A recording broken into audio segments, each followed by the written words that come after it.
Bom, pessoal, bom dia a todos. A proposta que a gente tem hoje aqui é de fazer uma capacitação, né, do Índice de Condicionamento Físico dos Idosos. Como bem vocês sabem, eu não consigo vê-los aqui na tela, mas eu estou com meu celular aqui do lado no chat, então se alguém quiser me interromper, pode abrir o microfone e ficar à vontade para fazer qualquer tipo de pergunta, porque a ideia é essa mesmo, né? Mas se quiser colocar no chat também, eu consigo visualizar pelo celular, tá bom?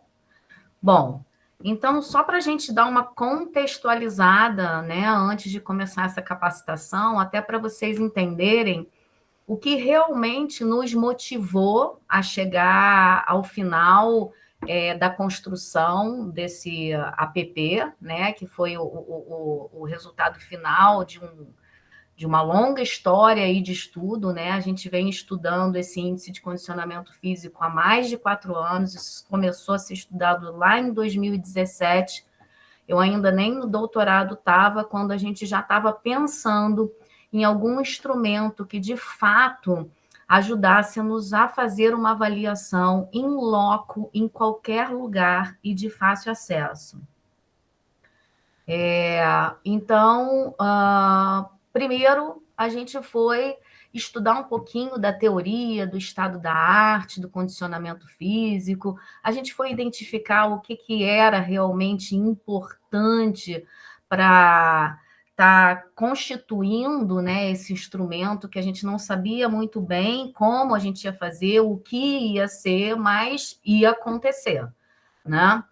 Então, começamos a ter um olhar um pouco mais clínico no sentido da atuação lá no campo de ação com o idoso e perceber que algumas variáveis do condicionamento físico, né, ligado, na verdade, à variável saúde, eles não conseguiam ter bons índices, mas não porque a variável não conseguia ser desenvolvida, mas porque às vezes existiam algumas restrições, e principalmente restrições músculo-esqueléticas. Então, pensamos o seguinte: ele não consegue ter um bom arco de movimento em nível de ombro, mas por isso ele não tem uma boa flexibilidade. E foi nesse contexto, nessa grande brincadeira no começo, né, inclusive envolvendo os idosos nessa questão, que a gente começou a pensar: opa, peraí, se ele tem um pouco de força, se ele tem um bom consumo de oxigênio, por que não dizer que esse meu idoso ele tem um bom condicionamento ou ele está apto para participar de um bom programa de exercício físico? E aí, como a gente começou a trazer essa brincadeira para o lado científico, a gente teve que se embasar em algumas diretrizes, em algumas fundamentações, para a gente poder desenvolver, então, aí esse estudo que culminou, eu sou suspeita a falar, mas culminou num resultado belíssimo, né? Eu sou atuante na ação com idoso, né? Para quem não sabe, eu moro em Petrópolis, no município do Rio de Janeiro, é uma cidade serrana, e aqui em Petrópolis, 16% da população está acima de 60 anos. Então, é uma cidade onde a gente tem muitos idosos, os idosos aqui eles são bastante atuantes na atividade física. A gente aqui tem um programa chamado Agita Petrópolis, que ele tem aquela pegada do Agita São Paulo, né, de movimento mesmo. Então, em todas as comunidades, a gente tem um polo trabalhando essencialmente com o idoso. Então, assim, eu atuo, né, gerenciando alguns desses polos, e aí eu tenho a oportunidade de juntar a teoria e a prática e realmente vivenciar o que funciona e o que não funciona. Então, a gente pegou o American College, né, que traz lá as diretrizes das variáveis para compor o condicionamento físico. Então, a gente, nesse grande estudo de perfil da ação, a gente ficou com a aptidão cardiorrespiratória, a aptidão muscular, né, a força e a resistência muscular localizada, a composição corporal e a flexibilidade. A aptidão neuromotora, que é uma variável que veio bem depois aí no sentido da indicação para as variáveis do condicionamento físico, a gente trabalha, mas trabalha na ação, no programa de exercício, né? Ele não constitui a parte avaliativa, a parte diagnóstica para a prescrição do programa. Então, depois que se pensou isso, a gente começou a pensar quais eram os testes diagnósticos, né, específicos para essa população que existiam e que a gente pudesse aproveitar ou adaptar, enfim, começou um grande brainstorm em relação esse contexto, né? Então, vocês sabem que existe uma quantidade assim imensa de teste, mas se fazia necessário para o que a gente queria, né, uma compilação de alguns testes que trouxesse mais acessibilidade, mais facilidade, menos instrumentação. Então, o objetivo era esse, era a gente poder fazer avaliação diagnóstica sem ter que precisar de instrumentos caros, de uma sala de musculação, de um ambiente específico demais para fazer os testes. Então, a ideia foi essa. E aí, o nosso grupo, né, o GDLAN, começou então a selecionar alguns protocolos validados e nós começamos a testar no campo. Então, nós começamos a colocar os idosos para executarem esses testes, para a gente ver qual teste se adaptaria melhor a essa bateria que a gente ia compilar. E aí escolhemos lá alguns que vocês vão ver agora, que eu vou apresentar para vocês, e conforme eu for apresentando, eu vou contando um pouco dessa história, que ela é bem bacana, né? Da gente entender o porquê a escolha daquele teste, por que a gente optou por um teste talvez que não seja para padrão ouro, tendo possibilidade de fazer um padrão ouro, né? Então, essa contextualização histórica é importante nesse sentido, uma vez que aqui a gente está capacitando para avaliar, né? Quando nós escolhemos os testes, nós percebemos que eles tinham unidades de medidas muito diferentes. E aí a gente tinha uma necessidade, na verdade, de agrupar todos esses componentes com essas medidas diferentes. E aí, conversando e estudando, chegamos a uma solução que foi uma média geométrica que reuniu, então, pequenas equações, que a gente chama de equações secundárias, para gerar, então, um índice de condicionamento físico, juntando todas essas pequenas fórmulas. Então, aqui onde vocês veem CC, eu tenho composição corporal, resistência muscular localizada, eu tenho flexibilidade, resistência aeróbica e força muscular. Todos os resultados dessas pequenas fórmulas aqui me geram, então, um índice de condicionamento físico. Para isso, houve a necessidade da gente fazer uma classificação, né? Em muito baixo, baixo, regular, alto e muito alto, tá? Essa classificação, ela foi feita por faixa etária, como vocês estão vendo aí no slide, para facilitar, na verdade, o resultado que a gente vai encontrar quando a gente utilizar, então, o aplicativo.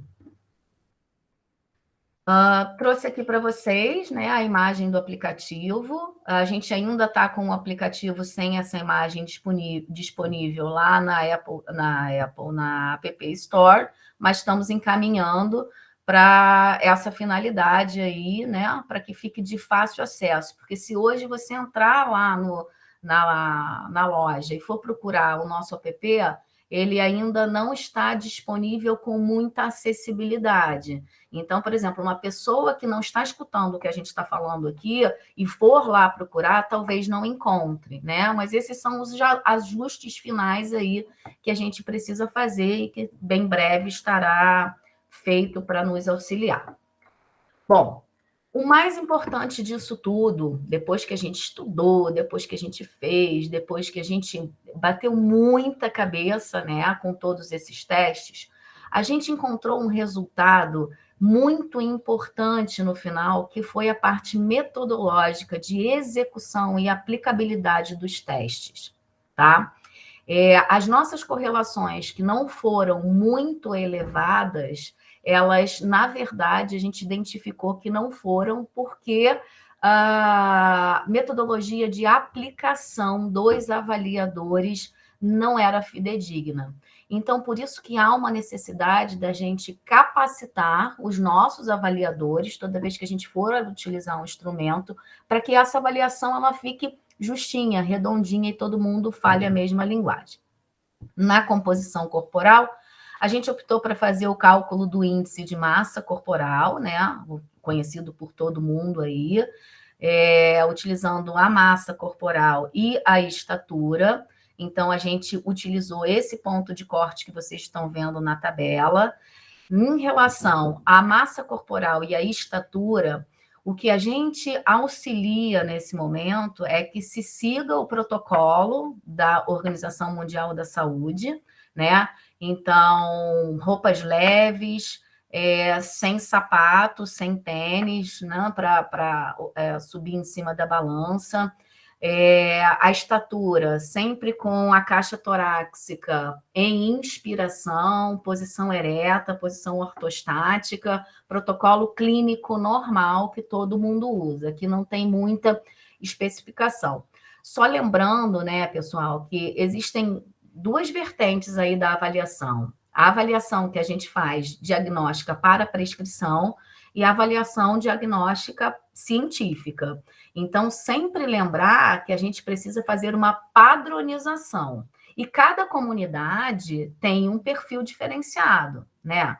Tem comunidade que eu não consigo, por exemplo, retirar o sapato dos idosos para poder pesar. Então, há uma necessidade da gente, de alguma forma, fazer uma padronização. Eles, aqui, isso é um cenário que eu tenho aqui, né? Mas, por exemplo, eu não consigo tirar o tênis deles, o sapato deles, para eles subirem na balança, porque alguns têm medo. Mas eu consigo tirar o sapato para pesar o sapato. Então, isso já me dá aí uma aproximação mais fidedigna do valor que eu vou achar. Mas, de qualquer forma, para a massa corporal e para a estatura, a gente segue o protocolo clínico normal. Ainda na composição corporal, a gente inclui, junto ao IMC, a circunferência da panturrilha esquerda. A circunferência da panturrilha esquerda, ela é um parâmetro muito bacana para a gente usar, porque ela mede de forma sensível a massa muscular. E a gente usa essa classificação que vocês estão vendo na tela. Para fazer a medida da circunferência da panturrilha esquerda, a gente tem que ter alguns cuidados que às vezes passam desapercebido por nós, e isso é o suficiente para que a gente tenha uma margem grande de erro na aferição, e isso cause um impacto no resultado final, tá? Então, vamos lá para a medição da panturrilha. Só um minutinho. Eu tenho que tirar a ponteira, peraí. Então, existem algumas formas da gente fazer a circunferência de panturrilha, né? Uma forma que é a mais indicada é essa, pessoa em pé, posição ortostática, com o peso literalmente equilibrado entre as duas pernas, tá? Vou posicionar a fita, na verdade, no maior ponto da minha panturrilha. Há uma necessidade, pessoal, às vezes, de se fazer isso. Olha só, correr a fita um pouquinho mais para cima, correr a fita um pouquinho mais para baixo, porque ela literalmente tem que ficar na parte maior, né, da minha panturrilha. Uma outra situação importante é perceber se a fita não está frouxa e se ela está retinha na posição horizontal, como vocês viram na imagem, tá? Então, 3 coisas importantes: o peso equilibrado, a fita na maior porção da panturrilha, verificar se a fita não está frouxa e nem torta.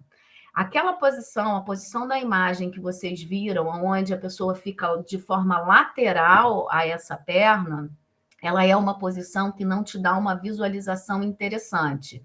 Então, se houver um espelho no local onde você estiver, excelente. Você pode se posicionar aonde você achar mais confortável para fazer a medida. Se não houver um espelho, o ideal é que você faça essa medida de frente para a pessoa, para que você tenha certeza que a fita não está torta, tá? Então, em relação à circunferência da panturrilha, é essa orientação que a gente faz. Pode fazer sentado? Pode fazer sentado. Pode fazer sentado no chão? Pode fazer sentado no chão. Só que se fizer sentado no chão, a gente tem que ficar em posição de flexionamento do joelho. A sola do pé precisa ficar no chão, tá? E aí, o procedimento, ele é o mesmo da posição em pé. Eu, Fabiana, prefiro a posição sempre em pé, tá? Porque aí a gente tem certeza que o músculo ele não está relaxado demais e nem contraído, porque o peso ele está equilibrado. Então, essas são as considerações que a gente precisa fazer em relação à circunferência da panturrilha. O próximo teste que a gente vai utilizar é um teste que verifica consumo de oxigênio máximo, é o teste de 6 minutos, né? Adaptado de Hickley Jones. É um teste que ele é da ATS, né? Da Sociedade Torácica, Americana Torácica, aonde usa esse teste para a parte clínica e ele é indicado para qualquer idoso, tanto o idoso saudável quanto o idoso que tem algum acometimento em nível pulmonar, tá? É um teste que pode ser feito na esteira e é um teste que pode ser feito em campo. Qual é a melhor indicação? É o campo. Por quê? Porque a ideia da construção do instrumento foi a gente ter acessibilidade ao equipamento do teste. E uma esteira realmente não é um equipamento que a gente vai encontrar em qualquer comunidade, em qualquer unidade básica de saúde, né? A gente não vai encontrar. Então, sempre bacana trabalhar com o campo. Aí vocês podem estar se deparando com essa figura e falar assim: poxa, Fabiana, eu já vi alguns testes sendo demarcado em campo, numa quadra, ou enfim, aonde a gente tiver um espaço, em medidas paramétricas, né, em medidas lineares. Então, vou marcar de 5 em 5 metros, vou marcar de 15 em 15, de 10 em 10, enfim. Por que a opção dessa marcação que vocês estão vendo? Primeiro, vamos escolher um lugar onde a gente tenha certeza que não tem buraco, que não tem desnível, que não escorregue, né? A gente precisa se preocupar com o ambiente, com o campo com a área que a gente escolheu para marcar o teste.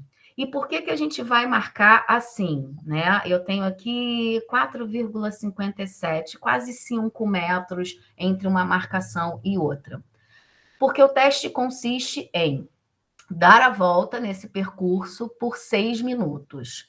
Quando o meu relógio der os 6 minutos, eu vou dar um sinal de pare e o meu indivíduo que vai estar sendo avaliado, ele tem que parar no local exatamente aonde a gente deu o sinal, tá? Para que a gente tenha uma medida mais fidedigna, se a gente tiver a nossa marcação dessa maneira, a gente aproxima de forma bastante correta a metragem para a distância certinha que o teste vai trazer para a gente. Fabiana, você acha que se a gente errar um pouquinho, né? Vamos lá, um desvio padrão de 6, 10 para baixo e para cima, isso vai fazer a diferença? Eu não posso dizer com certeza se isso vai fazer a diferença de forma que atrapalhe o resultado final. Mas eu posso te dizer que, para os meus idosos que têm maior dificuldade de marcha, esse resultado vai influenciar. Para os idosos que têm mais confiabilidade, que têm um pouco mais de destreza na marcha, talvez isso não seja um influenciador, porque ele vai alcançar um nível de oxigênio aí um pouco mais adequado, um nível um pouco mais eficiente para o resultado final. tá? Essa marcação, ela não é fácil de fazer. Então, o dia que vocês forem aplicar esse teste, a gente precisa se programar e fazer essa marcação com uma trena, tomar cuidado para essa trena ela estar retinha, né? Para ela não ficar frouxa. E sempre isolar a área. Então, nessas pontas que vocês estão vendo aqui, ó, a gente coloca cone, né? A minha experiência de ter aplicado esse teste aí, eu já nem sei, já até perdi a conta quantas vezes eu apliquei esse teste. Eu coloco mais cones. Então, eu faço o seguinte: eu coloco, além dos cones na ponta, eu coloco mais dois, um aqui mais ou menos e um aqui mais ou menos. E ainda pego uma fita, aquela fita de isolamento quando tem acidente, e ainda passo no percurso em volta. Por quê? Quando a gente faz o teste individual, ele vai de forma bem bacana, tá? O participante, ele consegue identificar qual é o percurso que ele tem que fazer. Agora, quando a gente executa o teste com mais de um participante, há uma certa competição entre eles, tá? Essa competição entre eles, às vezes, faz com que eles estejam caminhando certinho aqui por fora, e aí, quando chega aqui na ponta, atravessem por aqui. E esse atravessar por aqui, às vezes, vem para cá, e aí começa a tumultuar o percurso. Quando isso acontece, eu preciso parar o teste, porque o percurso não está sendo feito da maneira com que tem que fazer, tá? E aí, quando eu falo parar o teste, né, é aquele negócio, pessoal. Se a gente quer uma mensuração eficiente, se a gente quer uma avaliação diagnóstica fidedigna, a gente tem que ser o mais chato possível na aplicação do teste, né? Porque quanto mais certinha tiver a aplicação do teste, melhor são os resultados. Então, esse cuidado da gente isolar a área direitinho é um cuidado que o protocolo, na verdade, o protocolo desenvolvido para esse teste, ele não tem a exigência desses cones e dessa marcação, mas a minha experiência diz para vocês que vai ficar melhor para vocês supervisionarem o teste. Em volta desse percurso, eu preciso ter cadeiras. O idoso pode sentar na cadeira se ele tiver qualquer desconforto de cansaço no meio do teste e pode retornar ao teste. É indicado, inclusive, que ele retorne ao teste se ainda tiver durante os 6 minutos. Senão, a gente pode reagendar o teste, remarcar o teste e executá-lo novamente. Pode motivar? Deve motivar, tá? Então, pode motivar, sempre com motivação verbal. Os 3 últimos minutos para a finalização do teste devem ser anunciados. Então, faltando 3 minutos, faltando 2 minutos, faltando 1 minuto, o avaliador, então, anuncia em voz alta para que o participante ele perceba que o teste está sendo finalizado, tá? Parece simples, né? Mas na hora que a gente coloca um monte, na verdade, de idosos fazendo o teste no mesmo momento, aquilo acaba atrapalhando a gente. O ideal é que a gente tenha um avaliador para cada avaliado. E conforme ele vai passando, então, aqui nesse X, né, onde a gente vai dar o início, a largada do teste, então eu vou marcando quantas voltas ele faz esse percurso. Tá? O percurso, então, todo tem 45 metros e 72 centímetros. O resultado, ele é dado por meio da distância total percorrida, né? Então, existem os valores para mulheres e os valores para homens. Eu acho que alguém quer falar? Sou eu, professora. Sou Bernardo aqui, quer falar.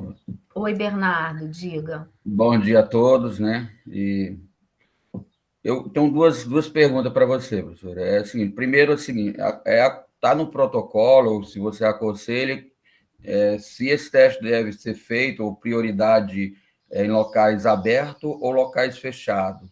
E o outro seria com relação ao número de participantes. Você também recomenda a gente fazer só com 5 ou só com 6, justamente para livrar esses problemas que você falou, às vezes, de questão de competição entre eles? Quais seriam as indicações para essas duas situações? Então, Bernardo, excelente pergunta. Em relação ao ambiente, ele não tem problema de ser um ambiente fechado ou um ambiente aberto. Ele só tem que ser um ambiente arejado, tá? Então, um ambiente realmente que tenha ventilação. E aí, aonde você vai marcar se ele é fechado ou aberto, isso não vai fazer muita diferença na resposta, né, que a gente vai encontrar. Isso só vai modificar, por exemplo, um dia muito quente, um lugar fechado, sem ventilação, a gente não vai poder fazer, tá? Então, aquelas recomendações básicas que a gente conhece. E em relação ao quantitativo, quanto menos, melhor, tá? Quanto menos, melhor. Assim, se você avaliar o resultado é totalmente diferente de você avaliar 3, porque eles se batem, um anda mais devagar, o outro está competindo com o outro, e aí aquele outro bateu naquele que está indo mais devagar, que tem um problema locomotor, por exemplo, e não consegue imprimir um ritmo um pouco mais elevado, né? Então, assim, quanto menos, melhor. O que diz o protocolo? Não mais de 6. O protocolo, então, estabelece que não mais de 6, porque mais de 6 a gente já entende que tumultua o percurso, tá? Não existe muita destreza no sentido de olhar e desviar entre eles. Então, por exemplo, se um vem na frente e o outro vem atrás, o que acontece é que o que vem atrás ele começa a desacelerar o movimento para poder passar pelo que está na frente. E aí isso vai mexer nos nossos valores finais de VO2. Tá bom? Tá ótimo, obrigado. De nada. Então, a gente tem essas tabelas, né, que são tabelas de distância, que a gente vai usar e aplicar nessa fórmula que vocês estão vendo aí embaixo para identificar o VO2 do nosso idoso, tá? Então, lá no nosso aplicativo, né, isso já vai, você vai lançar lá o dado e isso já vai te trazer um resultado. Vamos agora para a parte da força. Então, essa parte é muito bacana, tem uma contextualização que vocês vão gostar de ouvir. Resistência muscular localizada. O que a gente usou? A gente usou Hickley Jones, né? Flexão e extensão do cotovelo. Deixa eu tirar a canetinha, senão os vídeos depois não passam. Flexão e extensão do cotovelo. Esse é um protocolo validado, um protocolo muito utilizado. Então, as mulheres trabalham com um peso de 2 quilos e os homens com um peso de 3 quilos. E o teste consiste em executar uma flexão e uma extensão de cotovelo na maior velocidade possível em 30 segundos, tá? Então, eles vão sentar numa cadeira.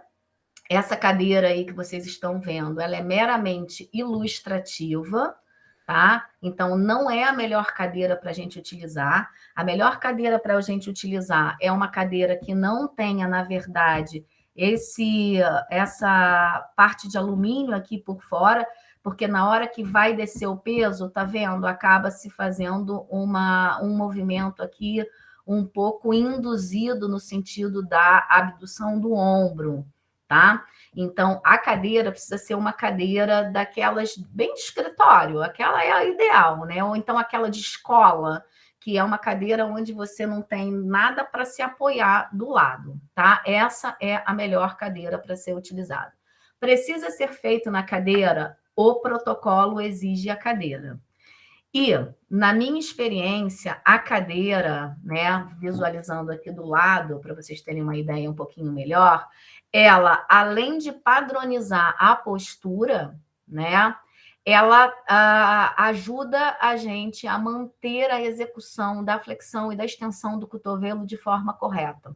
Porque o protocolo diz que a gente só vai aceitar as repetições que forem feitas de forma completa, sem compensação nenhuma de nenhum outro grupamento muscular, esse braço ele tem que estar totalmente estendido e totalmente flexionado, como vocês estão vendo na figura. Então, aqui eu tenho um videozinho para vocês darem uma olhada, né? Essa é a cadeira boa de fazer, tá vendo? Porque o peso, na verdade, ele vai até o final sem que haja uma abdução do ombro. Então, essa cadeira é legal. Sempre lembrando de fazer a checagem do chão, para ver se o chão não está escorregando, para ver se essa cadeira não vai deslizar, né? E coisas do tipo. Sempre se preocupar com a segurança física mesmo do avaliado. Reparem, então, na execução do movimento que ela está fazendo. Vou colocar de novo só um minutinho. Um trabalho, né? Coluna bem retinha, uma flexão e uma extensão muito bem feita. É claro, ela é uma profissional de educação física, então ela tem bastante consciência corporal, mas o ideal é que a gente tenha esse movimento aqui sendo executado, tá? Familiarização é indicado? Sim, é indicado fazer familiarização. O problema é a logística que a gente tem para avaliar. A gente está indo avaliar um grupo grande, a gente tem um grupo que a gente pode avaliar em dias diferentes, né? Qual é a logística que a gente tem para avaliar? Então, pensar em todas essas situações, tá? Eu vou seguindo, qualquer dúvida pode parar.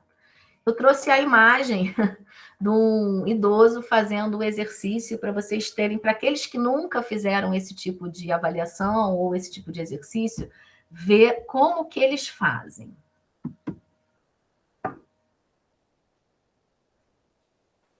Reparem, movimento não está inteiro, movimento está com o apoio, né, da perna ali, o cotovelo dele, ele apoia no tronco, ele está torto, né? É claro que aqui não foi dado nenhum... Agora foi dado um estímulo para que ele fizesse um pouco mais rápido o exercício. E aí percebam que, na verdade, né? Olha, deixa eu voltar lá.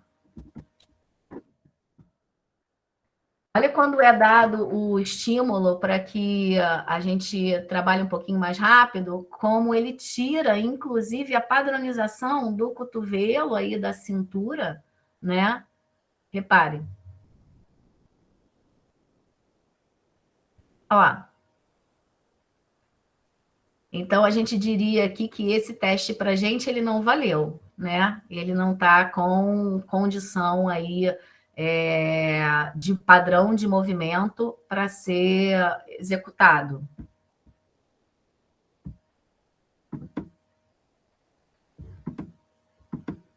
Então, pessoal, resumindo, o que a gente vai fazer nesse momento para a flexão, para a extensão do cotovelo? Sempre movimento padrão, sempre aquele movimento bem estendido, movimento na sua maior amplitude.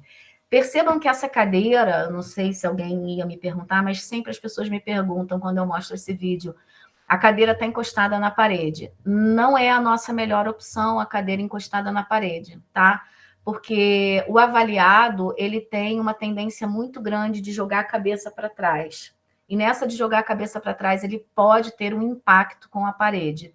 Então, é sempre interessante que essa cadeira ela fique fora da parede e que atrás do avaliado esteja alguém se preocupando com a segurança. As pessoas perguntam, podemos segurar o cotovelo para que a execução do movimento seja feita? O protocolo não prevê, não dá como regra a segurança do cotovelo, né? Ou seja, o direcionamento do movimento.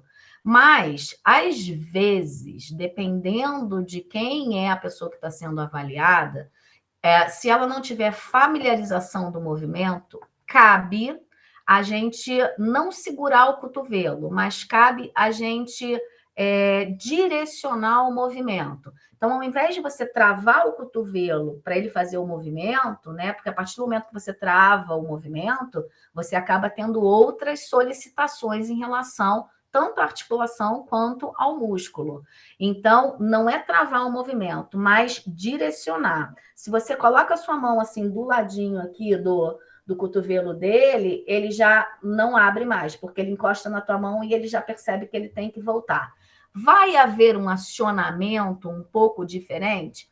Vai, mas não é uma diferença que prejudique o diagnóstico da força que a gente está avaliando, tá?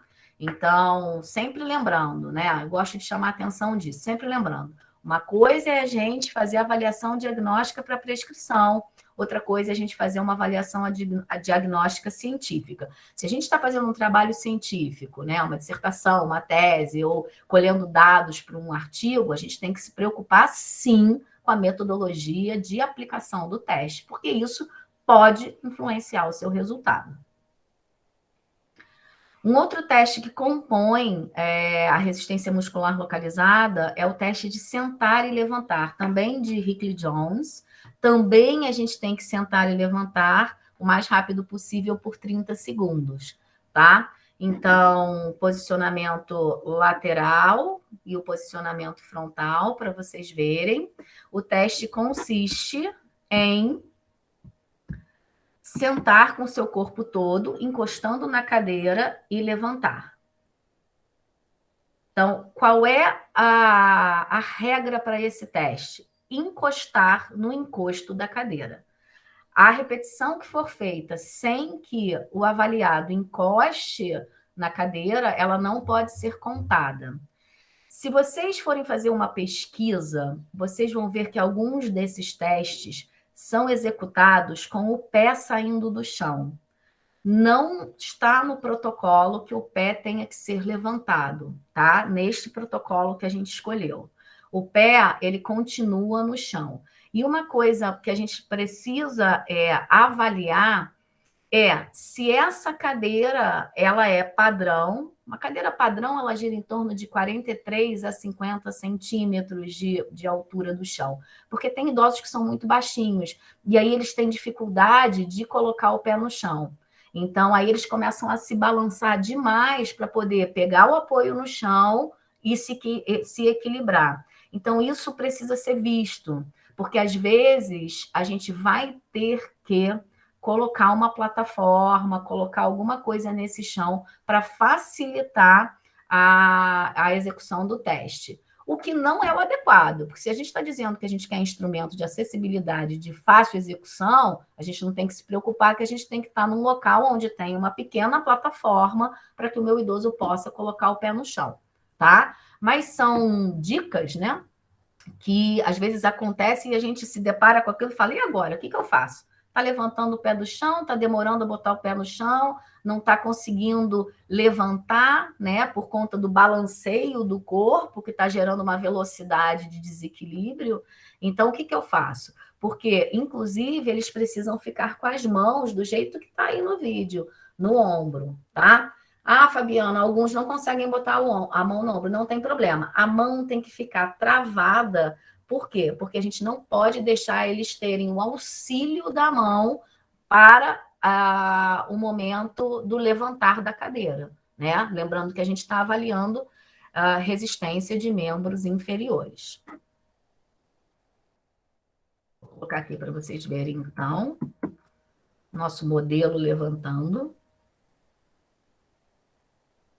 A mesma observação faço para vocês em relação à cadeira na parede. Percebam que ele não está encostando, tá?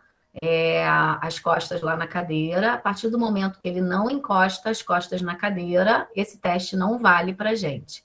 E quanto mais rápido a gente solicita que ele execute, mais curvado para frente ele fica. E isso é natural.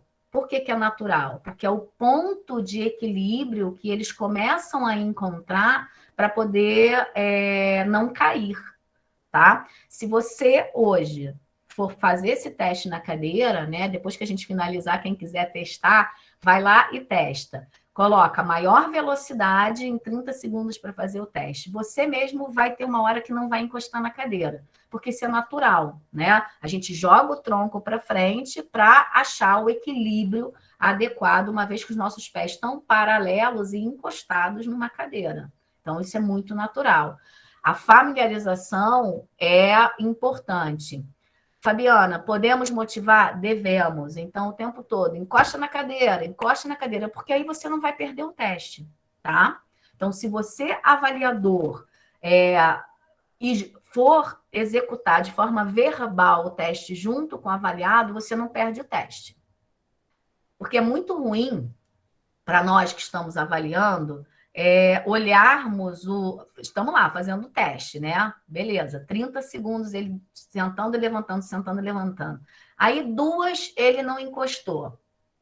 Aí você deixou, não contou, passou o teste, e aí você foi analisar o índice de condicionamento geral desse indivíduo. Aí você começa a se perguntar assim, mas aquelas 2 repetições que ele fez, ou será que não eram aquelas 2 repetições que ele fez que iam me mostrar um melhor valor desse índice para resistência muscular localizada? Pode ser que sim, pode ser que não, a gente não pode dizer.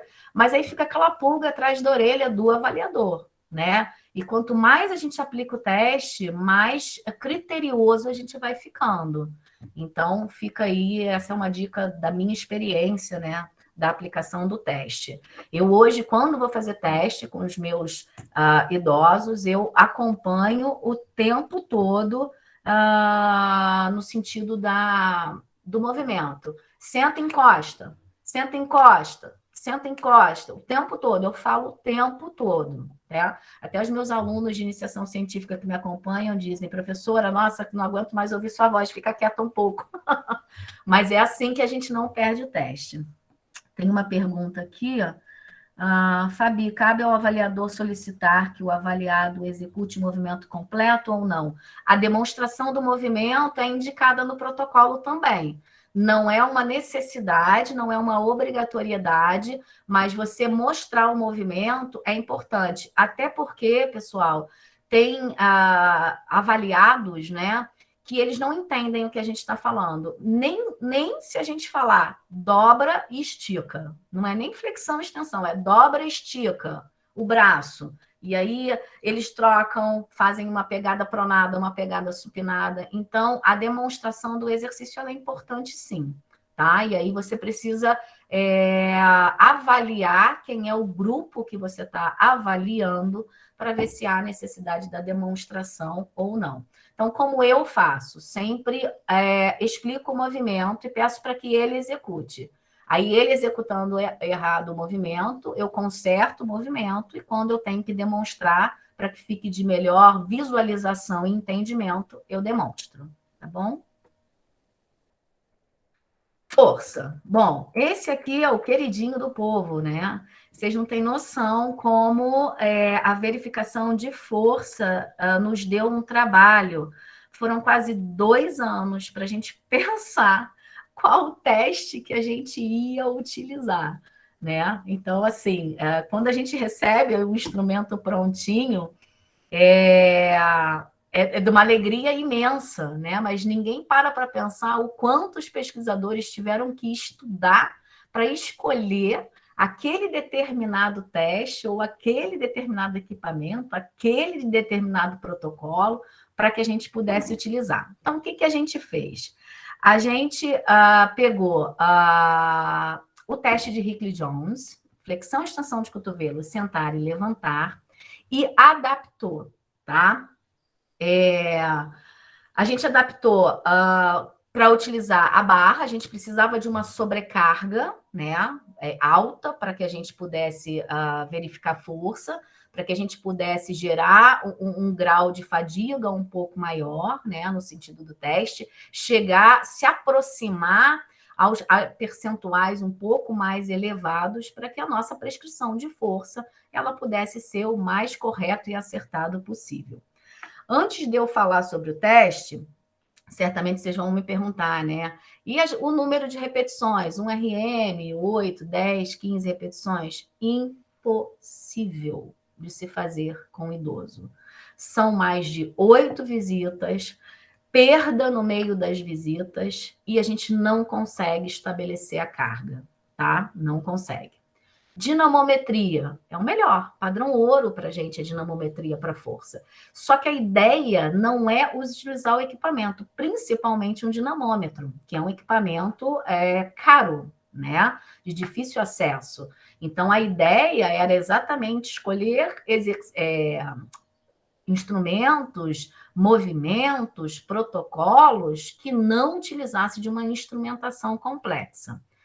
Aí, o que utilizar? Anilha, peso, halter, barra, e a gente testou de tudo que vocês podem imaginar.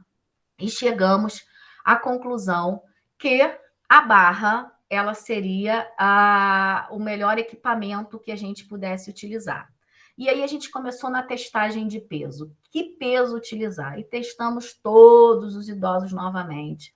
Aqui em Petrópolis, a gente chegou a testar, acho que uns 800 idosos. O Pablo, lá na Espanha, testou também, né? Porque isso ele usou no pós-doc dele. O pessoal aí de Sergipe testou também. Então, assim, foram muitos testes que nós fizemos para chegar à conclusão do peso. E esse peso ele ficou, então, estabelecido como 7 quilos, que é o peso da barra.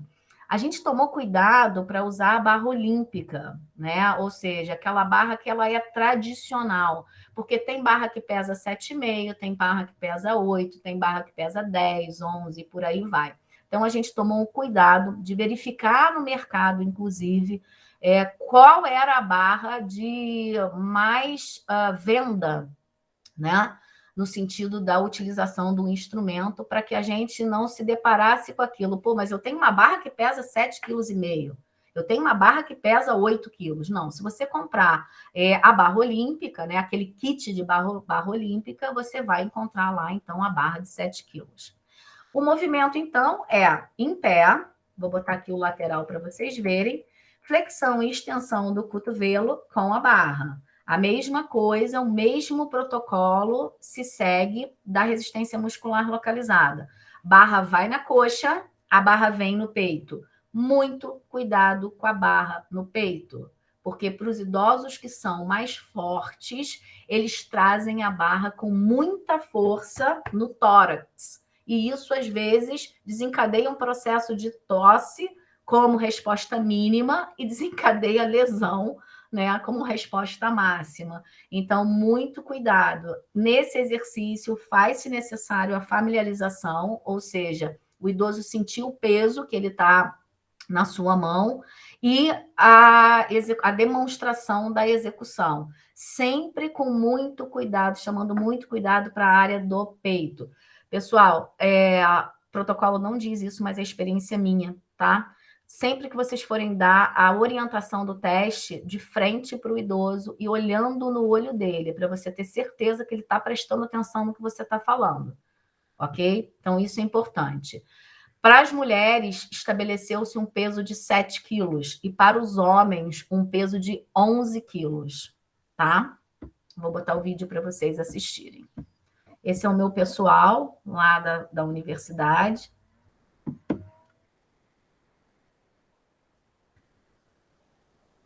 Percebam, cadeira atrás, caso a gente precise que o idoso descanse, né?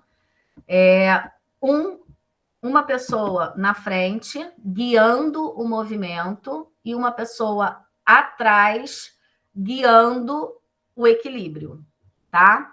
Então, assim, o que está na frente, ele não vai ajudar a subir o peso, ele vai simplesmente guiar o movimento para ter certeza que a flexão e extensão vai ser completa, e o que está atrás vai se preocupar no equilíbrio mesmo, né? Ou seja, naquele momento em que, às vezes, a força da flexão pode ser tão grande que possa jogar o idoso para trás. Muitos deles não têm uma velocidade de membro inferior bacana para poder se equilibrar. Então, nessa nossa viagem aí das avaliações, a gente já teve alguns casos dessa pessoa que está atrás ter que sustentar mesmo, ter que segurar, porque senão o idoso ia cair, e o que está na frente segurar na barra, porque senão a barra ia para o chão, tá? E a gente sabe os perigos dessa barra cair no nosso pé e um idoso ir para o chão, né? Então, há uma necessidade da gente tomar muito cuidado com esse movimento. Uma coisa que é importante também, mais no sentar e levantar do que na flexão e na extensão do cotovelo, mas também existe, principalmente com as mulheres. Quando elas se deparam com a barra, algumas já dizem assim: eu não vou fazer o teste. Aí você já tem que ir lá com todo o seu poder de convencimento, né, para que ela execute o teste. Não, eu não posso fazer porque o meu médico disse que eu não posso pegar peso porque eu tenho um problema no ombro. Então, cabe muito a gente fazer uma avaliação se aquela pessoa pode ou não executar o movimento. E se a gente entende que pode executar, né, fundamentar para essa pessoa que esse movimento não vai machucar, não vai desencadear uma dor e que ela sim consegue fazer. E que o teste consiste em fazer quantas repetições eu conseguir, nem que seja uma, tá? Então, é importante que a gente tenha essa leitura do nosso avaliado. Por isso, sempre existe uma anamnese antes da gente fazer os testes, né? Aqui a gente está fazendo a capacitação do teste, mas existe todo um protocolo que vem anteriormente aos testes, justamente para a gente identificar quem pode ou quem não pode. Quem não pode fazer o teste vai ganhar 0 nesse item, 0 repetições. E a gente vai continuar usando o instrumento e a gente vai continuar tendo aí o índice de condicionamento físico do nosso idoso acontecendo. E aí, qual é a observação que a gente faz na ficha desse aluno, né, na hora da prescrição? Que ele não executou nenhuma repetição e que a gente tem que ter um olhar um pouco mais atento para o trabalho que vai ser desenvolvido na melhora da força desse cliente. Então, é para isso que serve a avaliação. Tudo bem até agora, pessoal? Vamos adiante. Sentar e levantar. Sentar e levantar.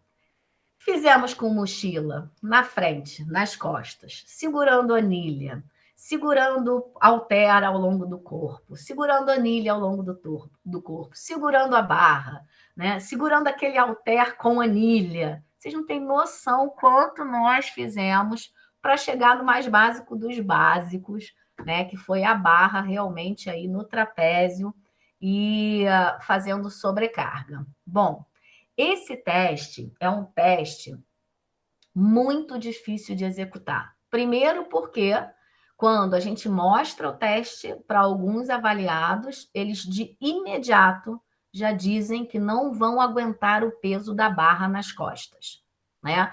A gente ainda tem uma cultura de que a coluna vertebral é algo muito frágil e principalmente no envelhecimento.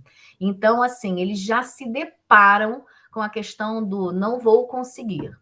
E aí, aos pouquinhos, a gente consegue colocar lá nas costas, a gente consegue mostrar para eles que a gente está segurando, que não vai machucar, que não vai doer, que executa pelo menos uma repetição para você ver como é que é. Então, a gente tem lá um poder, né, de convencimento através da fundamentação teórica bacana e que eles compram. Se eu disser para vocês que eu tive 5% da minha amostra total que não executou porque não conseguiu botar a barra nas costas, não foi por medo, e sim porque realmente o cotovelo ou o ombro tinham alguma restrição musculoesquelética que gerava dor. E aí não é a pedida que a gente quer, né? Enfim, a gente não quer esse tipo de dor, a gente zera o teste para o instrumento e faz a observação pertinente, o porquê o teste não aconteceu. É claro que se a gente está numa pesquisa científica, esse indivíduo ele é o participante que vai ser excluído da nossa amostra. Mas na avaliação diagnóstica, a gente leva uma observação até para que a gente possa fazer um trabalho de prescrição efetivo, tá? Sentar e levantar chama-se o teste, mas na verdade a gente não senta e não levanta, tá? A gente aqui vai trabalhar com um pouco de potência. Então, qual é a importância desse teste? Deixar a cadeira atrás para que ele tenha segurança de que ele pode sentar, ou se ele for cair, ele não vai cair no chão, ele vai sentar na cadeira. É sempre um avaliado na frente, um avaliado atrás. E o importante desse teste é não sentar. A gente tem que manter a cadência do movimento, tá? Então, sentou, aquela repetição para a gente não valeu e o teste precisa ser interrompido. Esse teste ele é o mais difícil de ser feito. Por quê? Porque a partir do momento que eu sento, né, eu gero um momento de descanso, eu gero um momento de inércia do movimento. E isso faz com que a gente não consiga avaliar a variável força de forma eficiente. Então, aqui, para a gente, a cadência é o ponto principal do teste. A cadeira é para guiar o movimento, tá? Pode encostar e executar o movimento, não pode sentar. Esse teste, se a gente não ficar falando o tempo todo, a gente perde a grande maioria dos testes. Esse foi o teste que eu encontrei a maior dificuldade de fazê-lo de forma correta. Então, é importante sempre manter a cadência do movimento, tá? Professora, posso fazer sem a barra nas costas? Depende de quem é o avaliado, tá? Se for um avaliado que essencialmente você já percebe que ele tem dificuldade de marcha, dificuldade de movimento, que ele é mais clínico, né? Sedentário, está iniciando atividade agora. Se você fizer esse movimento obedecendo essa cadência, sem a carga, a gente vai conseguir resultados interessantes. Vale a pena fazer sim, tá? Só lembrando que esse dado não pode ir para o dado científico, né? Isso é um dado que vai funcionar para a gente, para esse tipo de cliente, na avaliação diagnóstica para prescrição, tá? Então, aí a gente pode executar. Agora, para uma pessoa que você já percebe, ela tem um pouco mais de destreza, mas que ela tem restrição em relação à barra, eu aconselho que a gente faça um trabalho de conscientização de que aquela barra é simplesmente um equipamento que não é tão pesado assim, que a gente está guiando, que a gente está segurando, que a gente está junto. E aí a pessoa vai se desprendendo da visualização da barra e acaba comprando a ideia do teste. Tá bom, pessoal? Vou mostrar para vocês.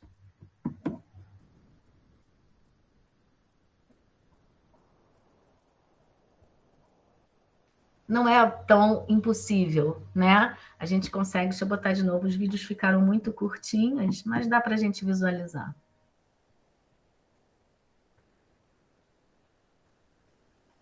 Sempre importante, então, se preocupar com a segurança. Podemos ir adiante? Nosso último teste, então, é o teste de flexibilidade.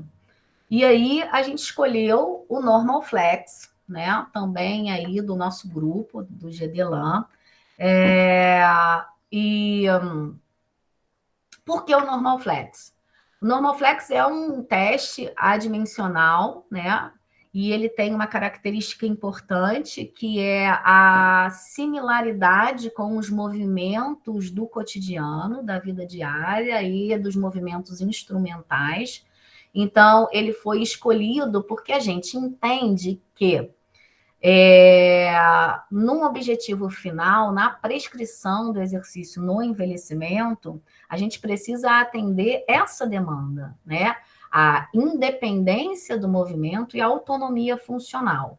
Então, foi desenvolvido esse teste com movimentos do cotidiano para que a gente pudesse verificar a mobilidade, né? Verificar aí a amplitude de movimento, a flexibilidade de um modo geral. Existe uma classificação que vai de 0, que é insuficiente, a muito bom, que é 3, e o somatório dessas notas, então, ele diz para mim se a flexibilidade desse meu o idoso é insuficiente, regular, bom e muito bom. Vamos ver como é que isso acontece. Bom, esses testes, eles são complicadinhos também no sentido não da execução do cliente. Eles executam de uma forma bem bacana. A gente não tem problema com a execução. Mas é o nosso olhar como avaliador. Esse teste de flexibilidade são os testes que mais trouxeram erros para a gente quando a gente compara um avaliador com o outro, tá? Mesmo pós-capacitação. Se a gente tivesse uma forma de estar presencial, a gente ia ver essa teoria e a gente ia fazer a prática e vocês iam perceber isso que eu estou falando. Eu ia fazer de um jeito, você ia fazer de outro, o outro ia fazer de outro, né? Às vezes na mesma classificação, porém com um olhar diferenciado. Então, qual foi o cuidado que a gente teve aqui e que eu vou passar todo esse protocolo escrito para vocês, tá bom, pessoal? Para vocês terem. Porque nesse de flexibilidade, a gente tem, inclusive, todos os ângulos medidos. A gente tem toda a parte biomecânica descrita de orientação dos pontos anatômicos que precisam ser observados, né? Eu não tive tempo de fazer para essa capacitação, mas eu estou desenvolvendo um material onde na imagem tem os ângulos para facilitar essa leitura que a gente está fazendo. Então, assim, é importante que vocês verifiquem. Todas as medidas foram feitas com um goniômetro, tá? Eu mesmo, junto com a minha equipe, fizemos todas essas medidas. Então, o primeiro teste é um teste de rotação 7 movimentos. O primeiro é a rotação da cabeça, aonde o 0 é o momento que não tem movimento, né? O indivíduo não consegue fazer o movimento. E o 3, ele alinha o queixo dele com o ombro, tá? Então, a gente tem só para vocês entenderem como é que a gente tem que olhar. A gente tem o direcionamento do queixo, né? Do cliente para essa parte mais interna da nossa clavícula. E o 2, a gente tem para a parte mais distal da nossa clavícula. O 3 é literalmente em cima do ombro. Aí você deve estar falando assim, nossa, que loucura. Como é que eu vou perceber que o queixo dela está exatamente na parte distal, né? Ou na parte interna da minha clavícula e o queixo está lá no ombro? Como é que eu vou perceber isso? É olhar, gente. Você precisa estar de frente para ser avaliado, ele precisa estar com a postura retinha e você, né, ter esse olhar clínico. O protocolo não diz que a gente tem que usar algum instrumento de medida, mas na capacitação que eu faço aqui com o meu pessoal, a gente usa uma régua, tá? A gente nem usa o goniômetro, não. A gente usa uma régua mesmo para que eles consigam entender exatamente essa pequena diferença que tem entre o 1 e o 2, tá bom? Então, assim, vocês devem estar se perguntando também, o 0 não faz movimento, não mexe o pescoço? Não, porque às vezes tem idoso que gira só um pouquinho e não consegue girar mais, tá?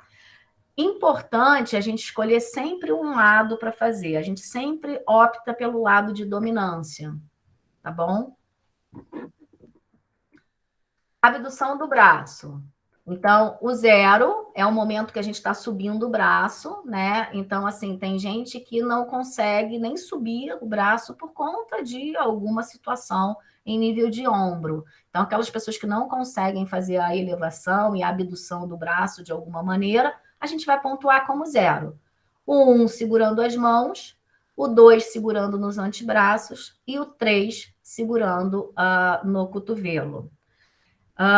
Esse teste é um teste que ele vai fazer por si só.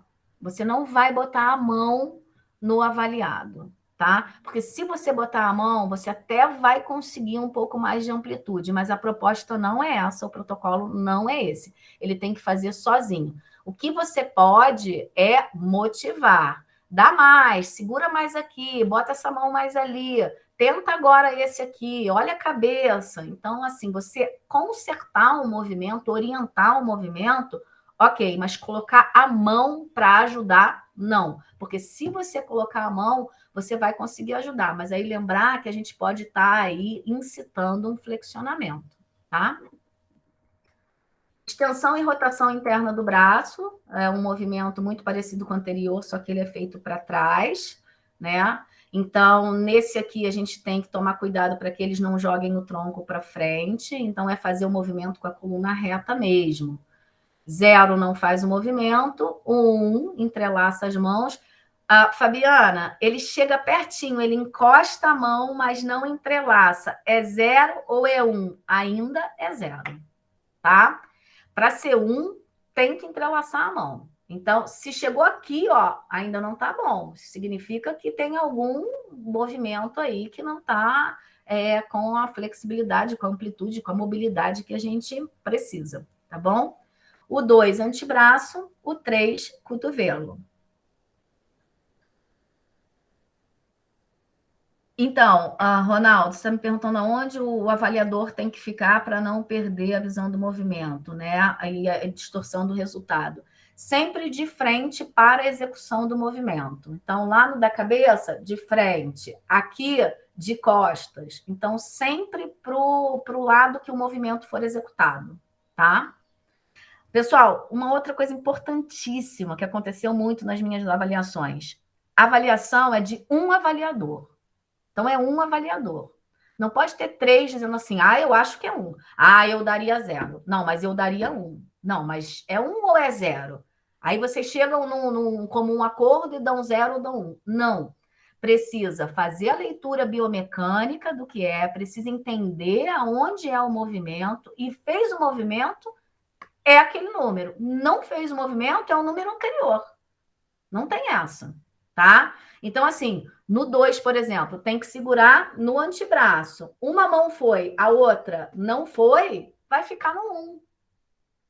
Tem que executar o movimento do jeito que ele precisa ser feito. Essa é a parte importante do teste de flexibilidade. Flexão do tronco. 0 para aquele que nem não consegue colocar a mão no joelho, né? 2 e 1. E 3, desculpa. Então, esse aí a gente tem que tomar cuidado com o movimento balístico, né? Eles adoram ficar com aquele dedinho. Eu acho que eles aprenderam lá na calistenia, muito tempo atrás, né? De fazer esse movimento, insistindo lá embaixo, né? Então, a primeira coisa que eles fazem é isso. Você pede para fazer um movimento, eles já se balançam. E aí não pode. Então, para flexão de tronco, quando você for mostrar o movimento, a primeira coisa que você tem que falar, não pode balançar. Foi até onde você pode ir ao máximo e para, tá? E aí conduza de forma verbal o movimento, senão eles vão balançar. Muito interessante isso. Agachamento. O agachamento, ele tem essa progressão aí, parece difícil, mas não é, né? Para algumas pessoas até é, mas assim, eu digo parece difícil porque tem que botar a mão lá para trás, e essa menina das fotos, né, ela faz um movimento muito padrão, vocês percebam aí que ela tem uma consciência corporal, não foi à toa que eu escolhi para fazer as fotos, mas muitos idosos colocam a mão atrás do tornozelo. Muitos, não são poucos, não, tá? Então, o único cuidado que a gente tem que ter aqui é com a cabeça, que normalmente a cabeça vai muito perto do chão, e quando eles saem da posição, para aqueles que conseguem movimento no número 3, às vezes eles se desequilibram um pouquinho para subir, tá? Então, na anamnese, eu acho até que caberia, né, um dia a gente marcar para conversar sobre a anamnese, que a gente precisa que tenha na nossa anamnese uma pergunta específica para sistema vestibular, né? Para a gente entender, para a gente saber se o nosso cliente ele tem algum problema no sistema, algum distúrbio, né? No sistema vestibular, até para a gente ficar mais atento ainda na execução desse movimento, tá? Então, a anamnese para o envelhecimento, ela precisa ter um cunho específico de algumas manobras que acontecem na avaliação. Flexão do tronco sentado é um exercício também, ele tem um pouquinho de diferença do outro, né? Porque daqui a gente está querendo ver mais coluna vertebral, e então a gente faz sentado. É um movimento difícil, principalmente se chegar no 3, mas não por conta da flexibilidade muitas das vezes, mas às vezes por conta da gordura corporal na região do abdômen. Então, para aquelas pessoas que têm um pouco mais, aquela barriguinha um pouco mais acentuada, são pessoas que vão ter um pouco mais de dificuldade de colocar a mão no chão. Mão inteira no chão, Fabiana? O protocolo pede a mão inteira no chão. Mas colocou a mão, a ponta do dedo da mão no chão. É o 3 ou é o 2? É o 3. A mão está no chão. Tá? Por quê? Porque o 2 é aquele momento onde vai haver a flexão de tronco, mas eu não consigo descer e colocar a minha mão no chão. Se eu solto a minha mão ela fica pendurada, né? Esse movimento é importante, esse padrão aqui na coluna vertebral, tá? É importante que a gente utilize lombar e não cervical. É difícil, gente, porque a tendência é da gente realmente baixar o tronco, né? Se jogar realmente para frente. Então, a diretriz aqui é exatamente trabalhar com a coluna, né, lombar, sem usar a torácica. Flexão de perna é aquele movimento padrão. Essa figura aqui é uma figura ilustrativa, tá, pessoal? Para vocês entenderem que tem gente que vai subir a perna pela frente e não vai conseguir posicionar o braço, como a figura número 2, né? Colocar a mão na perna. Ou seja, aqui a pessoa não consegue subir a perna, já ela não consegue fazer a flexão do quadril. E aqui na 1, ela faz, mas ela não consegue segurar o pé, ela não consegue sustentar a perna, ela não consegue manter o equilíbrio, tá? Pode fazer com auxílio de alguém segurando para se posicionar? Pode, mas para avaliar, ela precisa ter o equilíbrio. Então, depois que a postura ficou posicionada, você precisa se retirar, a pessoa precisa tirar a mão da parede, da cadeira, onde tiver essa mão, né?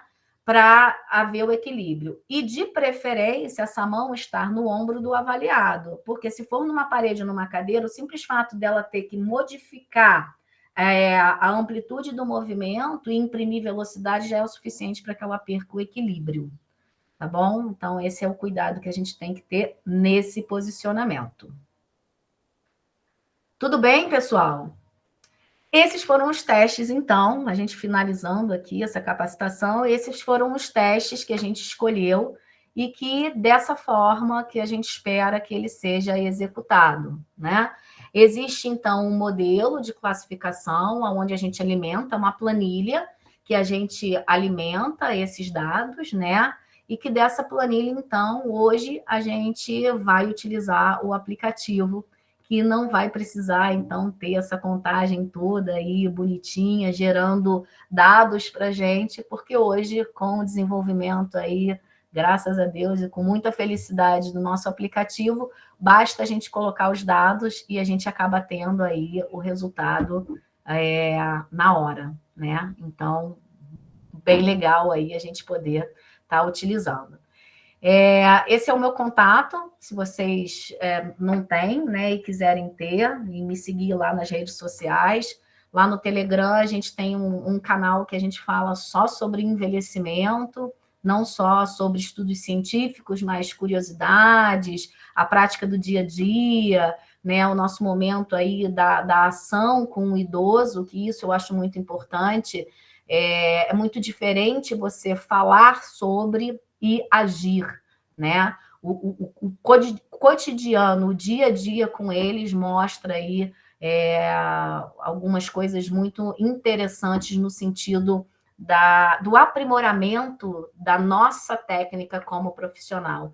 Então, esse olhar é um olhar muito bacana e que eu desejo que todos vocês que eventualmente vão trabalhar nessa área, que vão avaliar, tenham esse cuidado aí com esse público. Não só com esse público, com todo o público, mas realmente é um público que ainda traz na sua cultura uma certa resistência, né, com o movimento. Eles ainda trazem consigo a coisa da fragilidade, a coisa do pouco peso, porque eu vou me machucar, eu já estou muito velho, eu não vou conseguir fazer, e na verdade não é assim, né? Na verdade, a gente tem aí coisas muito bacanas para falar. Eu, como pesquisadora na área e atuante na área, vou dividir uma experiência que eu tive há muito pouco tempo com essa coisa da pandemia. Eu atendo um cliente, não atendia antes, que teve Covid e ficou 45 dias entubado. Quando saiu, graças a Deus saiu, e conseguiu ter uma vida pós-Covid bem interessante, mas ele estava de um jeito que ele não conseguia nem segurar o celular. Fez fisioterapia, conseguiu recuperar um pouco da parte de força, né? Sair daquele cenário de atrofia. E quando ele chegou na minha mão, quando eu fui atendê-lo para fazer o trabalho de força, ele não conseguia segurar um peso de 2 quilos, não conseguia. Tem 1 mês e meio que eu estou trabalhando com ele, a gente trabalha 3 vezes na semana, e ontem, no nosso treino, ele fez um supino com 45 quilos. Então, assim, por que eu estou contando isso? Porque a gente pensa que a gente não vai, nós como avaliadores não vamos conseguir, então, pô, cardíaco, pós-Covid, com um monte de sequela respiratória da doença, vamos trabalhar, então, a parte funcional, vamos trabalhar com muito cuidado, né? Uma pessoa frágil. Não, pessoal. Se a gente tiver uma avaliação diagnóstica certinha, se a gente tiver uma avaliação diagnóstica bem feita, a gente pode sim prescrever esse exercício justo, tá? Então, eu, como pesquisadora da área e amante do envelhecimento, a mensagem que eu quero deixar aqui para vocês é essa: avaliação diagnóstica perfeita e prescrição de exercício com sucesso, com certeza. Muito obrigada aí por vocês dividirem um pouquinho da manhã de sábado de vocês comigo. Obrigado, senhora professora. Eu acho que o Jonathan, ele tinha uma pergunta, ele levantou a mão. Pode fazer, Jonas. Está na sala? Tá. Tá. Acho que ele tinha levantado a mão, acho que a senhora não viu. Ah, não vi mesmo.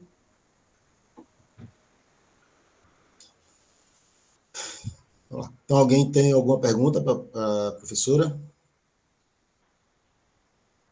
É o momento, tá, professora? Tirar as dúvidas. Sim, sim, sim.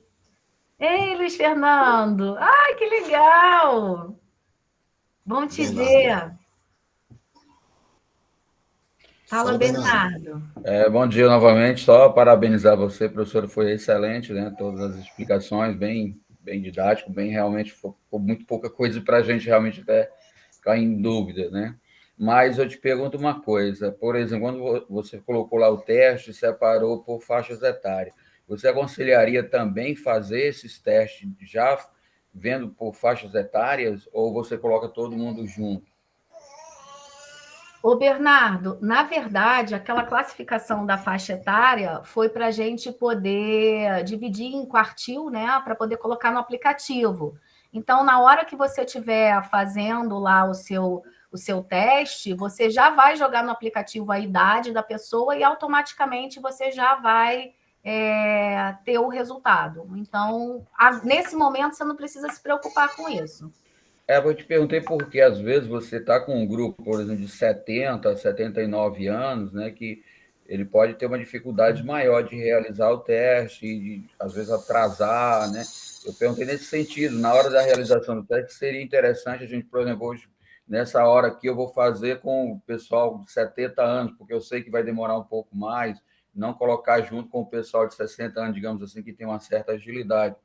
É nesse sentido que eu te perguntei se seria Entendi. interessante a gente, na hora de fazer o teste, olha, esse horário aqui nós vamos fazer de 60 a 65, nesse outro horário nós vamos fazer com a outra faixa etária, né? Porque alguns testes talvez ele tenha dificuldade. Aquele teste de 6 minutos ali, se você botar, né, um idoso com 70 anos, com 70, mais de 70 anos, talvez você vai ter dificuldade dele estar se locomovendo com outros idosos, né, com 60 anos. Então, é nesse sentido que eu fiz a pergunta. Eu entendi. Então, deixa eu colocar para você a minha experiência, né? Mais uma vez, lembrando que cada localidade, cada comunidade tem uma experiência.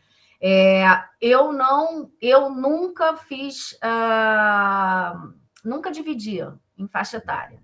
O teste de 6 minutos, ele é o pior teste para fazer com diferentes habilidades motoras, tá? Mas aí cabe a nós, avaliadores, percebermos isso e, na hora lá do teste, organizarmos o teste de forma que a gente coloque eles agrupados ou até faça de forma individual. Mas eu vou repetir uma coisa aqui que eu venho falando o tempo todo. são poucos os idosos que vão fazer atividade física que têm pouca habilidade motora. Você está falando aí 70, 79, esse cliente que eu acabei de falar para vocês, ele tem 76 anos. Entende? Então, assim, eles fazem muito bem. Eles fazem muito bem. A gente, que quando a gente não tem muita experiência do trabalho em loco, na ação, a gente tem essa tendência da fragilidade, mas eles não são frágeis. Um ou outro tem um problema na marcha, teve um AVC e tem mais dificuldade para andar porque está com um nível de força um pouco mais comprometido. Mas aí, Bernardo, vai do seu bom senso mesmo, né? Observar quem é e tentar separar ali na hora. Eu não gosto muito, mas isso é uma opinião minha, né? Eu não gosto muito de diferenciar por faixa etária, porque para mim soa como um pouco de exclusão, sabe? E o momento da avaliação, o momento que eles estão juntos, é um momento de muito social, é um momento de muita integração afetiva. Então, esse momento também é importante para a gente estar avaliando. Tá? Ok, agradeço. Obrigado, professor. Nada. Oi, Karen. Bom dia. Bom dia, professora. Bom dia a todos. A minha pergunta é o seguinte: como eu trabalho nos CRAs no interior, no Norte Fluminense, e eu sou voluntária lá. Então, a minha pergunta é: esses testes devem ser ou podem ser realizados fragmentados? Porque as unidades, elas têm, por dias, elas têm um número X de idosos. Então, eu não teria como praticar ou realizar os testes todos, ou uma bateria de testes no mesmo dia. Seria viável fazer essa fragmentação? Sim, você pode fazer, tá? A única coisa que você precisa avaliar, e aí esse cenário é teu, esse contexto é teu, se você não vai ter a perda dessa amostra. Mais uma vez, avaliação diagnóstica para prescrição, ok, né? Porque eles vão voltar, se eles não voltarem, você não está perdendo muita coisa no sentido da prescrição do exercício. Agora, se você está fazendo uma pesquisa científica, eu aconselho não fragmentar. Eu aconselho a fazer com menos idosos. Então, vamos atender 2, 3, mas vamos fazer a bateria completa. Sim. Ok. Tá? Obrigada.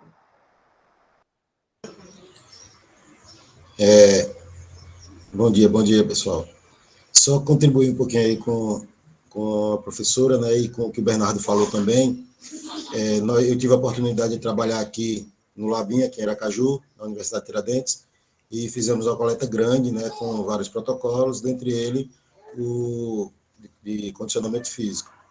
E nós, assim, a gente não dividiu, né, por faixa etária, realmente eram grupos grandes que vinham de igreja, de outras instituições deles, de outros grupos deles, e iam fazer as atividades lá na universidade.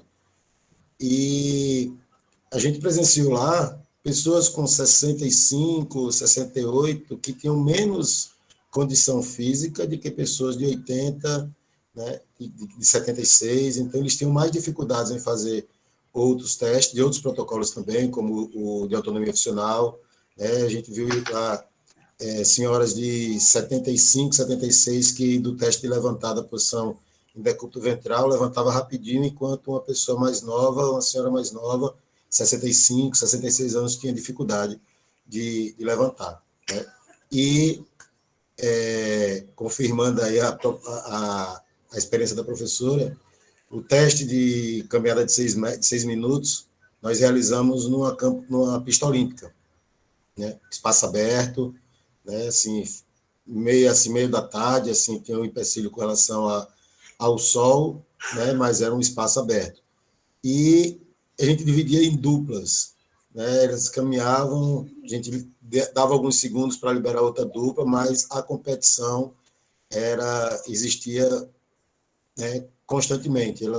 Uma tentava passar, andar mais rápido que a outra, e a gente fugia um pouquinho aí da nossa proposta. Né? Então, é um grupo que é prazeroso de se trabalhar, mas, como o nome diz, dá trabalho. É trabalho. Se a gente quer uma fidelidade da nossa avaliação, dá trabalho. Mas muito obrigado, professora, É um trabalho gostoso, né, Lúcio? É um trabalho muito gostoso. Tanto que eu estou de novo aí no bolo, né? Saí do mestrado e estou de novo agora com eles de novo. Eu estou vendo aqui que tem umas pessoas, olha, Leandro foi meu aluno lá na UCP, que bom te ver aqui. Isso aí, pessoal. Assim, quando vocês forem aplicar o TE, eu me coloco totalmente à disposição. Qualquer dúvida, qualquer momento, me chama, eu esclareço, eu ajudo, tá? Gosto de fazer isso, porque não foi fácil para mim, meu caminho não foi fácil, foram 4 anos coletando dado, fazendo esse trabalho, muito estudo mesmo. Então, assim, eu tenho muita experiência, muita história para contar, já tive acidente nas avaliações, né? Então, assim, isso é uma coisa que a gente precisa se preocupar toda vez que for avaliar um grupo, sempre lembrar para que tenha um médico perto, né? Que tenha um pronto atendimento que possa estar junto com a gente, né? Seguindo aquelas orientações sempre do comitê de ética, que sempre antes da gente avaliar, a gente tem que submeter. Então, ter esse cuidado aí com a avaliação para que a gente possa cuidar dos nossos idosos da maneira que eles merecem, né? Então, eu me coloco total à disposição, pode me chamar a hora que vocês precisarem, eu estou aqui para ajudar. Ei, Lúcio, mais uma coisa, Bernardo aqui novamente. A proposta que eu vi lá no grupo, né, que seria essa capacitação, né? Aí eu lhe pergunto agora, a gente vai dar um prosseguimento, nós vamos fazer um trabalho agora, por exemplo, de campo e depois montar realmente algum material para publicação? Como é que vai ficar esse andamento além agora dessa capacitação? Professor Bernardo, assim, professor Moisés, né, ele voltou, graças a Deus, estabeleceu a saúde e está de volta aí no grupo, liderando o grupo. Mas, assim, com relação aos trabalhos do Masterfit em si, nós tivemos um prejuízo em função desse processo, desse período da pandemia, né? Então, os grupos de idosos, pelo menos que a gente tinha o acesso, eles estão parados. A gente não tem como fazer uma prática, apesar de que os grupos estão voltando aos poucos, né? Eu tenho um grupo lá em Paulo Afonso que está voltando, mas ainda como é que se diz? Uma quantia muito pouca ainda, muito medo, muito segurança ou insegurança. Aqui alguns grupos estão voltando. Eu estava falando com o Nilson há pouco tempo, em Arapiraca, ele disse que lá está tudo parado, né? Então, a nossa situação de fazer realmente uma pesquisa de campo, fazer as coletas de dados, está em função dos grupos voltarem à atividade, né? E a proposta do professor Stélio no início era fazer os trabalhos, né, com dados que a gente já tinha coletados previamente, ou fazer trabalho de revisão.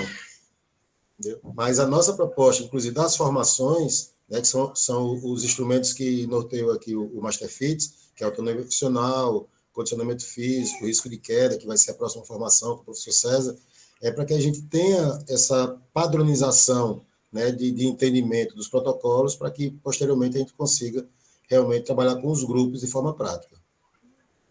Ok, obrigado. E aí, né, pessoal, só para contribuir um pouquinho mais, a gente precisa observar o que a gente está passando e tirar disso uma coisa positiva no sentido da pesquisa.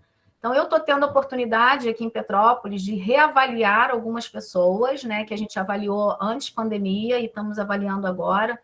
E eu estou fazendo só o teste de 6 minutos. E estou fazendo o teste com eles com máscara e sem máscara. Tá? Não me perguntem, Fabiana, exatamente você quer ver o quê? Eu quero ver alguma coisa. Eu quero ver alguma coisa, né? E tem sido muito bacana, porque eles, a parte toda cognitiva, né? É uma parte que a gente agora precisa começar a pensar em trabalhar de forma muito pontual, porque assim as pessoas estão diferentes, né? Então eu vou conseguir comparar esses dados um pouquinho antes da pandemia, agora eles fazendo o teste com máscara e fazendo o teste sem máscara. Então vamos ver o que vai sair aí. Vamos ver Professora o que Fabiana, eu vou poder trazer para vocês. Me permita mais uma pergunta aqui, eu sou muito perguntador, deu para observar, né? O momento é esse. Deixa eu te perguntar, com relação aos testes, né? Voltando aos testes lá, apesar que muitos idosos pararam, né? Mas a gente sabe que tem idosos que eles não pararam, eles continuaram fazendo sua caminhada, aquela situação toda. Quando a questão da bateria de teste lá, você leva em consideração esses idosos que não estão, digamos assim, completamente sedentários e esses que continuaram fazendo algum tipo de atividade física, exercício físico regular, você leva em consideração isso para avaliação? Bernardo, só se for avaliação científica, para trabalho científico. Se for diagnóstica, não. Porque aí entra na anamnese. Está sedentário? Está praticante? O que você fez? O que você não fez? Né? Se for para pesquisa, aí a gente tem que separar os grupos, que é o que eu faço depois. Eu jogo sempre nas duas, eu sempre penso em pesquisa. Tá? Então, eu mesmo separo os meus grupos. Esse grupo é o grupo do sedentário, esse grupo é o grupo do ativo, mas é porque eu tenho esse costume, tá? Mas isso não vai influenciar o seu teste. Porque o pensamento, na verdade, meu também seria para ter algumas publicações, né? Eu até comentei isso com o professor Stélio, né? Que eu estou tendo alguma dificuldade até para a seleção do doutorado, que eu estava já 2 vezes, eu concorri, está a questão de publicação. Então, meu objetivo, na verdade, seria obter essas avaliações para tentar realmente publicação. Por isso eu te pergunto que aí, né, nesse caso, o ideal é realmente você separar os grupos, né? Sedentários, grupos... Você avalia todo mundo, e depois você separa o que você precisa. Por exemplo, nas minhas coletas, eu tinha muito poucos homens, né? E aí a gente resolveu, vamos fazer só para mulheres. Mas como que eu chegava na comunidade e dizia, não, você é homem, você não vai fazer, mas você é mulher, você vai fazer. Eu não podia fazer isso.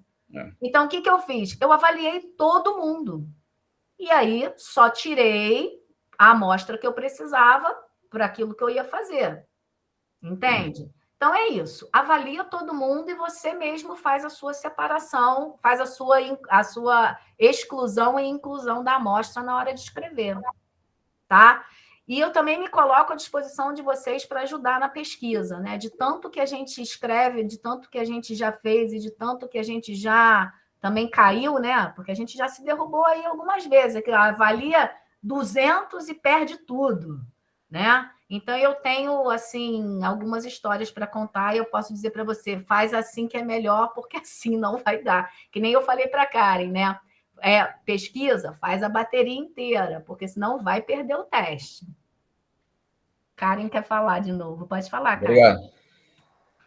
Então, professora, eu trabalho em 2 segmentos, né? No primeiro segmento, dentro da empresa SESC Campus, SESC Rio, Unidade Campus, e o outro segmento é do CRAS, que sou voluntária, né?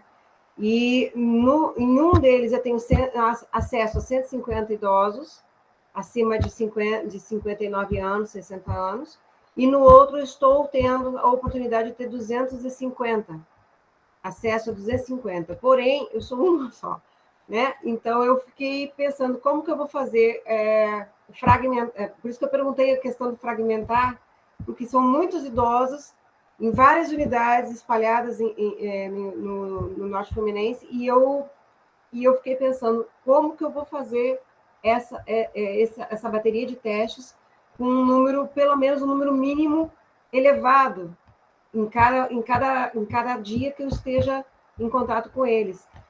Mas a pergunta é, tendo acesso a esses 400 idosos, ao longo de quanto tempo eu teria para levantar a bateria dos testes para a pesquisa, para unificar esse quantitativo de idosos junto com a pesquisa que está em andamento pelo laboratório? Então, Karen, olha só, a gente está sempre em andamento. Então, se você avaliar 1, 2, 3, 4, 10, 20, tudo que trouxer é dado. Trouxe um, é mais um. Imagina aqui, se cada um trouxer um aqui, a gente já tem 10. Né? Então, a gente está sempre pesquisando, a gente está sempre separando variáveis e trabalhando com variáveis separadas. Então, assim, tudo que você trouxer é bem-vindo. E tem uma outra coisa.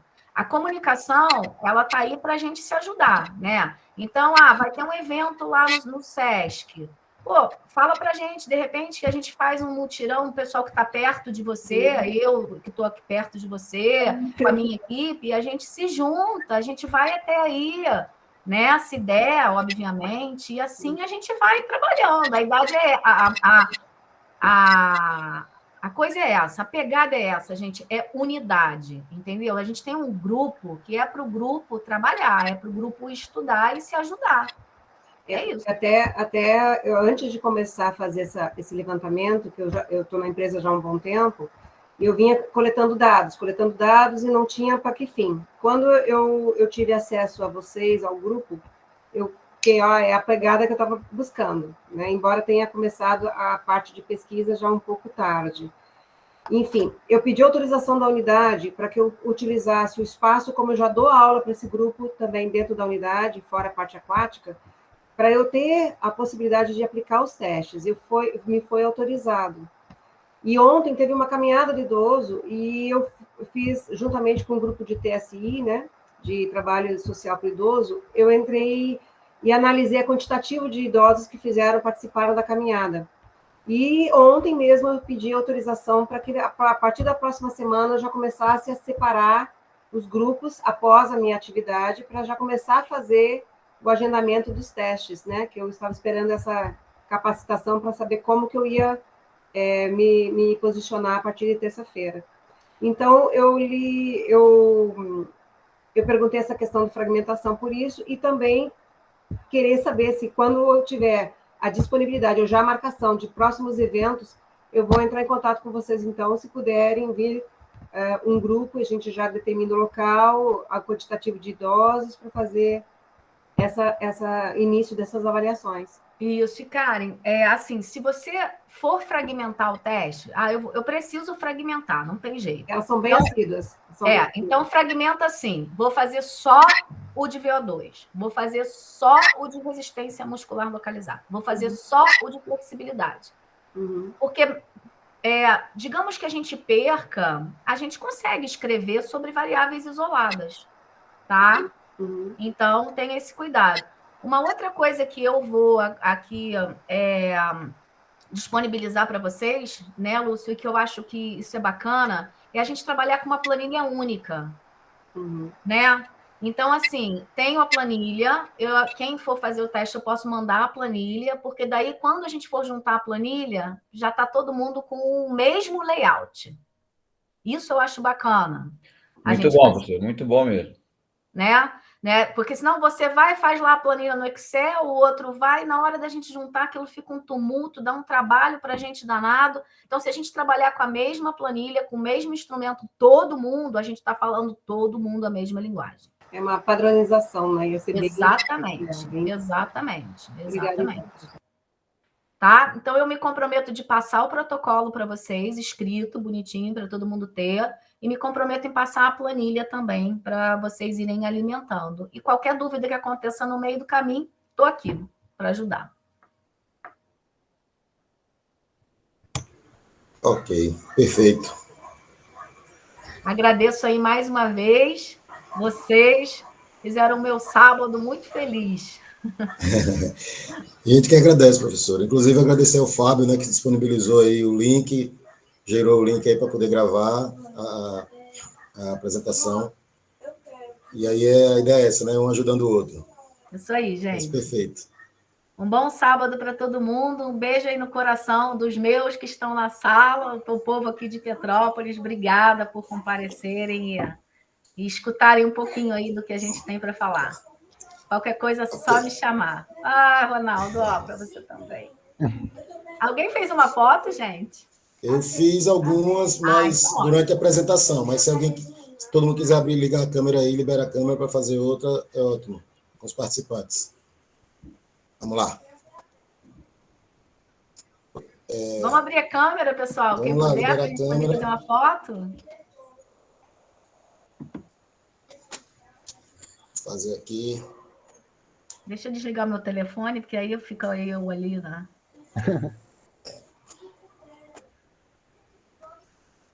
Senhor Luiz Fernando, se quiser baixar a câmera um pouquinho para mostrar o distanciamento da isso.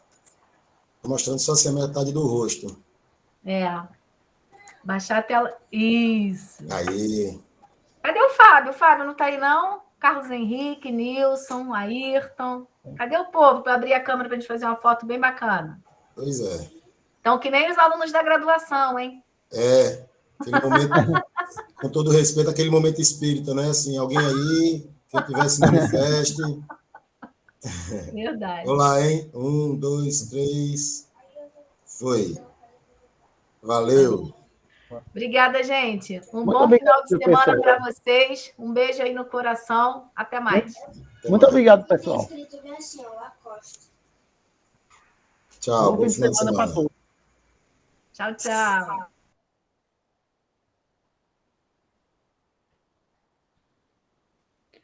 Tchau, gente.